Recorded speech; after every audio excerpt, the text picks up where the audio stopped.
Ration কাৰ্ডত আপোনাৰ পৰিয়ালৰ সদস্যৰ নাম অন্তৰ্ভুক্ত কৰিব বিচাৰিছে নেকি? তেতিয়াহ'লে এতিয়াৰ কোনো চিন্তাৰ কোনো কাৰণ নাই, কাৰণ এতিয়াৰ পৰা আপোনালোকে ঘৰতে বহি নিজেই আপোনাৰ মোবাইলৰ জৰিয়তে ৰেচন কাৰ্ডত আপোনাৰ পৰিয়ালৰ সদস্যৰ নাম অন্তৰ্ভুক্ত কৰিব পাৰিব। হয়, ক'ত যাব নালাগে, কোনো অফিচত যাব নালাগে, কোনো কাৰ্যালয়ত যাব নালাগে। এতিয়াৰ পৰা ঘৰতে বহি আপুনি আবেদন কৰক আৰু আপোনাৰ পৰিয়ালৰ সদস্যৰ নাম ৰেচন কাৰ্ডত অন্তৰ্ভুক্ত কৰক। হয় বন্ধুসকল, আপোনালোকে যদি ভিডিঅ'টো সম্পূৰ্ণ চায় তেতিয়াহ'লে আপোনালোকে কেনেকৈ কি কৰিব লাগে, কেনেকৈ আবেদন কৰিব লাগে সম্পূৰ্ণ আপোনালোকক ষ্টেপ বাই ষ্টেপ দেখুৱাবলৈ চেষ্টা কৰিম। ইয়াৰ বাবে আপুনি আপোনাৰ মোবাইলৰ প্লে ষ্ট'ৰটো অ'পেন কৰাৰ পিছত আপোনালোকে চাৰ্চ কৰি দিব লাগিব মেৰা ৰেচন 2.0। চাৰ্চ কৰি দিয়াৰ লগে লগে আপুনি ইয়াত এপছটো ডাউনলোড কৰি ল'ব লাগিব আৰু মোৰ অলৰেডি ডাউনলোড হোৱাৰ কাৰণে অ'পেন দেখুৱাইছে, গতিকে আপোনালোকে ইয়াত ডাউনলোড কৰি অ'পেনত ক্লিক কৰি দিব লাগিব। অ'পেন কৰাৰ লগে লগে আপোনাৰ সন্মুখত এনেদৰে এটা ইণ্টাৰফেচ খোল খাব আৰু দুটা অপশ্যন আছে। আপোনালোকে যেটো অপশ্যন প্ৰথম দেখিছে বেনিফিচিয়াৰী ইউজাৰ্ছ, ইয়াত থাকিব দিব লাগিব আৰু ইয়াত আপোনালোকে তলত দেখা পাইছে যে এণ্টাৰ ইয়ৰ আধাৰ নম্বৰ। হয়, যিজন ব্যক্তিৰ নামত কাৰ্ডটো আছে বা ৰেচন কাৰ্ডটো আছে সেইজন ব্যক্তিৰ আধাৰ নম্বৰটো ইয়াত এণ্টাৰ কৰি দিব লাগিব আৰু আধাৰ নম্বৰ এণ্টাৰ কৰাৰ পিছত আপোনালোকে তলফালে চাব কেপচা। এই কেপচাটো সম্পূৰ্ণকৈ শুদ্ধকৈ আপোনালোকে বহাই দিয়াৰ লগে লগে তলফালে চাব লগইন উইথ OTP।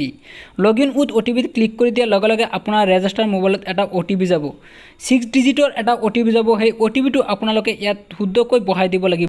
তলফালে আপোনালোকে ভেৰিফাইত ক্লিক কৰি দিব আৰু ক্লিক কৰাৰ লগে লগে আপোনাৰ সন্মুখত এনেদৰে সম্পূৰ্ণকৈ ডিটেইলছ আহি যাব। আপোনাৰ যিটো কাৰ্ড আছিল সেই কাৰ্ডটো সম্পূৰ্ণকৈ আপুনি দেখা পাব, আপোনাৰ ডিটেইলছখিনি দেখা পাব আৰু কেইটামান অপশ্যন আপোনালোকে ইয়াত দেখা পাব। প্ৰথম যিটো অপশ্যন আপোনালোকে দেখিছে মেনেজ ফেমিলি ডিটেইলছ, ইয়াত আপোনালোকে প্ৰথমতে ক্লিক কৰি দিব লাগিব। ক্লিক কৰি দিয়াৰ লগে লগে আপোনাৰ কাৰ্ডত থকা সকলো ব্যক্তি বা সদস্যৰ ইয়াত নাম অন্তৰ্ভুক্ত আছিল সেইকেইটা ইয়াত দেখা পাব আৰু আপোনালোকে ইয়াত দেখা পাব যে আপোনালোকৰ সম্পূৰ্ণ ডিটেইলছ ইয়াত আহি যাব, কেইজন ব্যক্তি ইয়াত অন্তৰ্ভুক্ত হৈ আছে।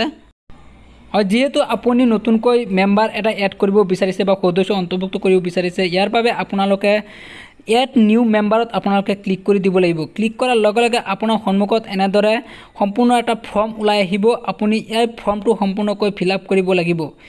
ইয়াৰ পিছত আপুনি নেক্সটত ক্লিক কৰি দিব আৰু ক্লিক কৰাৰ লগে লগে 2 নম্বৰ ষ্টেপটো আপোনাৰ সন্মুখত আহি যাব আৰু আপোনালোকে তলফালে চাব ইয়াত যিটো অপশ্যন আছে আধাৰৰ অপশ্যন আছে, আপোনালোকে সেই আধাৰ নম্বৰটো আপোনালোকে ইয়াত এণ্টাৰ কৰি দিব লাগিব। ইয়াৰ পিছত আপোনালোকে নেক্সটত ক্লিক কৰিব। ক্লিক কৰাৰ পিছত আপোনালোকে অকুপেশ্যন কি আছে সেই অকুপেশ্যনটো আপোনালোকে আপোনাৰ অনুসৰি বহাই দিব আৰু ইয়াত আপোনাৰ এনুৱেল ইনকাম কিমান আছে সেইটো আপুনি ইয়াত এণ্টাৰ কৰি দিব লাগিব। দিয়াৰ পিছত আপোনালোকে নেক্সটত ক্লিক কৰি দিব। দিয়াৰ পিছত আকৌ আপোনাৰ সন্মুখত এনেদৰে আৰু এটা ফৰ্ম ওলাই আহিব আৰু আপোনালোকে কেটাগৰীটো কি আছিল আপোনাৰ সেইটো চিলেক্ট কৰি দিব আৰু relationship with head of family যিটো আছে আপোনালোকে সেইটো চিলেক্ট কৰি দিব। আপোনাৰ ৰেচন কাৰ্ডৰ যিটো গৰাকী আছে সেই গৰাকী আপোনাৰ কি হয় সেইটো আপোনালোকে ইয়াত চিলেক্ট কৰি দিব। দিয়াৰ পিছত আপোনালোকে তলফালে নেক্সটত ক্লিক কৰি দিব। ক্লিক কৰাৰ লগে লগে আপোনাৰ সন্মুখত এনেদৰে বেংক ডিটেইলছ দিবলৈ আহিব আৰু বেংক ডিটেইলছখিনি আপোনালোকে সম্পূৰ্ণকৈ শুদ্ধকৈ দিব। দিয়াৰ পিছত আপোনালোকে নেক্সটত ক্লিক কৰি দিব। ক্লিক কৰাৰ লগে লগে আপুনি ইয়াত চাব এইকেইটা আপোনালোকৰ দিব নালাগে, আপুনি ডাইৰেক্ট নেক্সটত ক্লিক কৰি দিব। আকৌ আপোনালোকে নেক্সটত ক্লিক কৰিব। ক্লিক কৰাৰ লগে লগে আপুনি ইয়াত চাব যিটো আপোনাৰ ডকুমেণ্টছ আছে এড্ৰেছ প্ৰুফ, সেই এড্ৰেছ প্ৰুফটো আপোনালোকে ইয়াত চিলেক্ট কৰি ল'ব আৰু আপোনাৰ যিটো ইনক্ল'জ ডকুমেণ্ট নম্বৰ আছে সেই ডকুমেণ্ট নম্বৰটো আপোনালোকে ইয়াত এণ্টাৰ কৰি দিব। দিয়াৰ পিছত আপোনালোকে ইয়াত চাব document issue date, document issue ডেটটো আপোনালোকে চিলেক্ট কৰি ল'ব। ছাপৰ্টিং ডকুমেণ্টটো আপোনালোকে আপলোড কৰিব লাগিব। এইটো আপোনালোকে JPGত PDF, JPG বা PNGত আপোনালোকে আপলোড কৰি দিব লাগিব।